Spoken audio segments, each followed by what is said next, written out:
Salut bien-aimés, je suis votre frère Ebenezer, je suis là encore devant vous. Je viens juste motiver quelqu'un, je viens juste surmonter la foi de quelqu'un.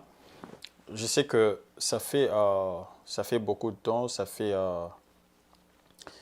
des jours et il y a certaines situations dans nos vies qui accroissent toujours et il y a certaines situations qu'on a toujours eu des questions, qu'on s'est toujours posé des questions mais on n'a toujours pas eu de solutions.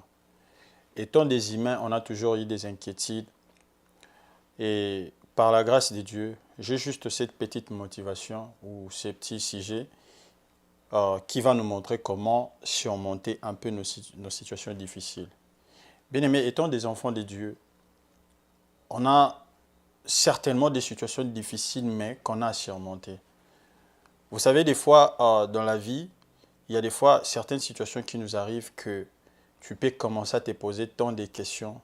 Tu te poses des questions, tu te poses tant de questions que tu n'as pas exactement des réponses, que tu ne parviens pas exactement à avoir des réponses. Mais laisse-moi te dire une chose, la réponse est certainement entre tes mains.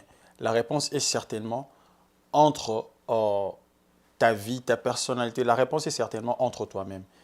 Et aujourd'hui, je vais essayer de partager cette petite pensée, cette motivation qui va essayer un peu de nous montrer cette réponse dans nos situations difficiles.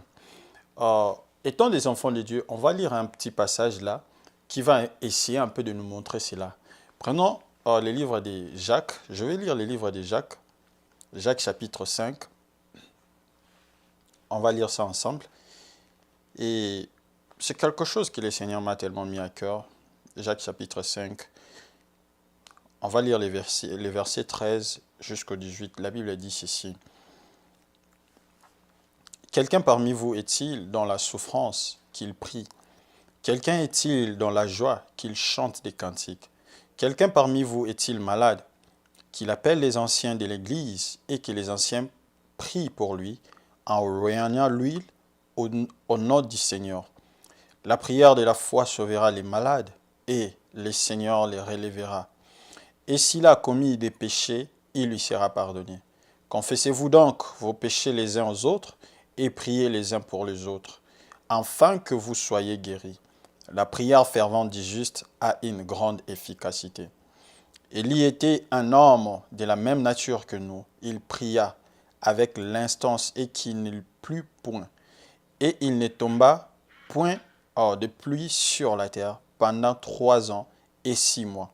Puis il pria de nouveau et le ciel donna de la pluie et la terre produisit son fruit. J'aimerais te présenter trois trucs. J'aimerais te dire 3 trucs. Il y a trois choses qui font que nous puissions surmonter nos situations difficiles. Il y a la prière, il y a la foi et il y a la perfection. On a la foi, on a la prière, on a la perfection. La prière fait de sorte que, parce que la Bible nous dit de prier sans cesse. Pourquoi? Parce que Dieu, étant souverain, il savait très bien qu'il y aurait dû avoir des situations difficiles. Il y aurait y avoir des problèmes dans nos vies, des problèmes.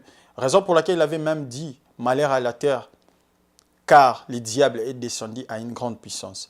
Parce que le but du diable, c'est de nous détruire. Le but du diable, c'est de ramener des situations difficiles dans nos vies pour nous ramener dans des inquiétudes, afin de détourner notre face devant l'Éternel. Mais la Bible dit ceci, les malheurs atteignent souvent les justes, mais l'Éternel en délivre toujours. Le Seigneur ne vient pas pour nous délivrer dans un malheur ou dans une situation comme ça. Tu fermes les bras, tu fermes ta bouche et puis le Seigneur vient et te délivre. Non. On a à parler à notre Dieu. Ce n'est pas pour rien qu'il nous dit dans les livres de Jérémie, invoque-moi, je te répondrai. Donc lorsque nous avons une situation difficile, prions, cherchons la face de l'Éternel, rentrons dans les pieds de l'Éternel. Dieu est le seul personne, Dieu est le seul qui peut nous surmonter une situation difficile, qui peut nous faire surmonter dans une situation qui a tellement eu beaucoup de temps. Bien-aimés, la prière, la Bible nous dit dans le livre de Jacques, la prière fervente des justes a plus d'efficacité. Si nous rentrons, nous voyons la servante de Dieu, Anne.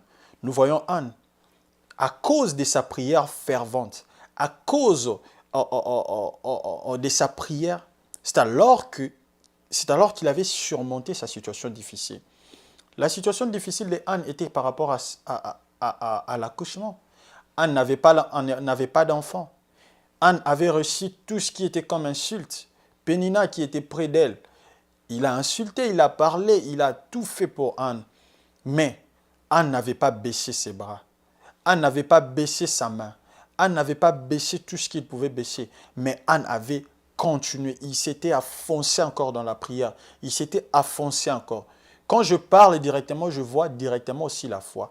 Si quelqu'un peut persévérer dans la prière, si quelqu'un peut s'affoncer encore dans la prière, c'est la foi qui fera en sorte que la personne persévère.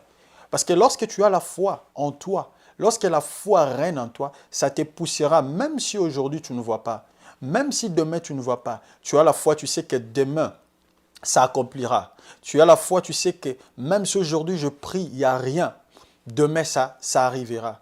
Car la Bible nous dit ceci, que Élie était une personne de même nature que nous. Il avait prié et il n'y avait plus de la pluie. La pluie ne tombait plus. Bien aimé, c'est par la foi que Élie avait prié pour que la pluie ne tombe plus. Et on a dit, Élie avait encore prié pour la seconde fois, pour que la pluie redevienne encore, pour que la pluie tombe encore. C'est la foi qui a fait de sorte que la pluie tombe par rapport à la prière d'Élie. Raison pour laquelle moi aussi je viens te présenter ces trois choses. La foi, la prière, la perfection. Lorsque tu as la foi en toi, tu auras la conviction de prier et tu auras la conviction de dire que non, comme je suis en train de prier là, j'aurai toujours la solution.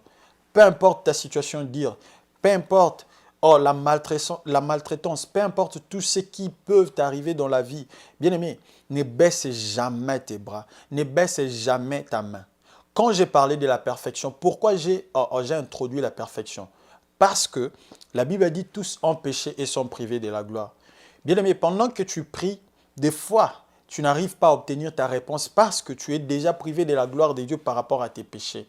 Lorsque tu te perfectionnes, lorsque tu rentres au pied de Dieu, la Bible dit, celui qui cache ses péchés ne prospère point, mais plutôt que celui qui l'avoue et délaisse obtienne miséricorde.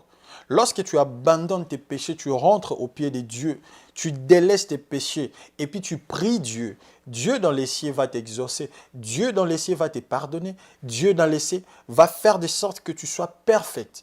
Quand tu seras maintenant parfait, tu verras que ta prière sera tout droit aux yeux de Dieu, tout droit aux oreilles de Dieu et le Seigneur va résoudre ton cas.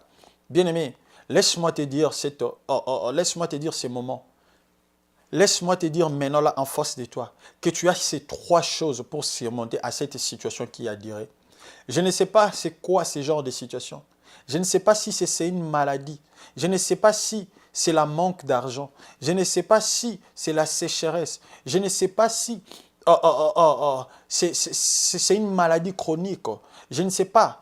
C'est la manque du mariage. Je ne sais pas. Je ne sais pas moi quel genre de situation. Tu as tant pleuré. Tu as beaucoup pleuré, mais laisse-moi te dire que le Seigneur est là pour toi. David disait, je lève mes yeux vers les montagnes d'où me viendra le secours. Le seul secours de notre vie, c'est Jésus-Christ. Il est là. Il dit, je me tiens à la porte. Je frappe. J'entrerai chez celui qui ouvrira. Dans le livre de Matthieu 7, il nous dit ceci. Demandez et l'on vous donnera. Cherchez, vous trouverez. Frappez et l'on vous ouvrira. Bien-aimé, il est temps que tu cherches la face de Dieu. Dieu est là. La Bible dit, il est le rémunérateur de ceux qui le cherchent. Cherche la face de Dieu. Prie, ne baisse pas tes mains, ne baisse pas, ne te rabaisse pas. Le Christ est là pour toi. Le Christ est là pour écouter ta prière. Le Christ est là pour répondre à ta prière. La Bible dit, dans leur détresse, ils crièrent vers l'Éternel. L'Éternel leur a envoyé sa parole et sa parole les a délivrés. Tu ne sais pas en ces moments, cette parole, cette motivation, cette petite exhortation est sortie pour toi. Toi qui me regardes. C'est sorti pour toi pour te faire surmonter dans cette situation qui a tant duré. Dans cette situation qui a beaucoup eu de temps. Dans cette situation, rassure-toi. La Bible nous dit ceci. Il y a encore de l'espérance pour ceux qui vivent. Bien-aimé, rassure-toi, Dieu est là pour toi. Prie, aie la foi. et vivre une vie de la perfection. Et tu vas surmonter à ta situation difficile. Il est temps pour toi de surmonter. Que le Seigneur vous bénisse.